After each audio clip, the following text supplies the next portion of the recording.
Today my son and I are working out in the front yard, and this is what it looks like as of spring. We have lots of things blooming, including some California golden poppy, and then back there with some pink and white there are yarrow and ranunculus. Ranunculus is also known as Persian buttercup, and we have some white yarrow that's in bloom. We have lavender that's in bloom, some daffodil. Sage is also in bloom. Down here, this is a fennel and various elephant garlic that are out here. Yeah, Owen? All right.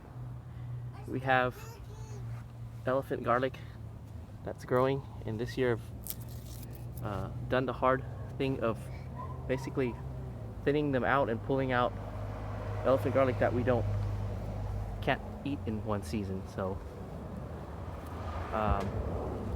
this is Provence lavender and pineapple sage right there.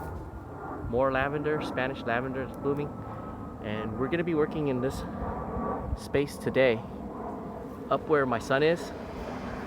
The plan is to grow some dinosaur kale up there, and then where the sun is, we're gonna grow some of the okra that Bob Mel's garden sent over with their son.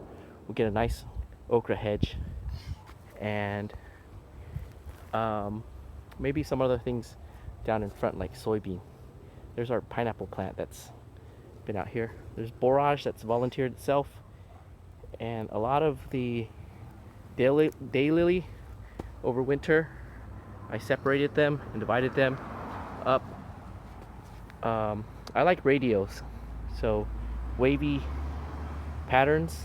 The plan is I planted them in a nice wavy sort of way, and I think I did 2 or 3 rows of those, so it'll look nice once this grows back. So that's our thing today. And let me show you one thing. Other thing, I love sage. They're fun to collect. And this is a clary sage. This is a blue Oxford sage. It's starting to bloom.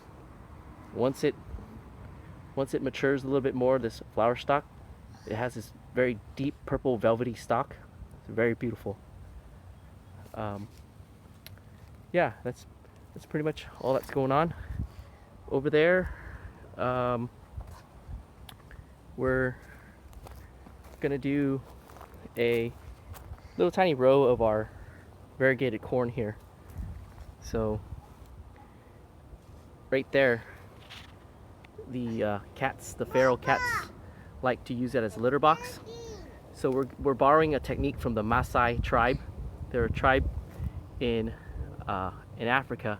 They use thorny bushes to create protection from lions. So I figured, you know, cats are a little bit smaller than lions. We can borrow that and use that in our little corn patch here. So these are the thorns, they're very prickly. And you can see our japonica variegated corn that's coming up. So another way you can protect your patches from corn is you can stick sticks or popsicles in your bed, and it'll keep the cats out. And this is where that stuff comes from. I don't know what it's called. I call it a faux holly. It's a very thorny plant.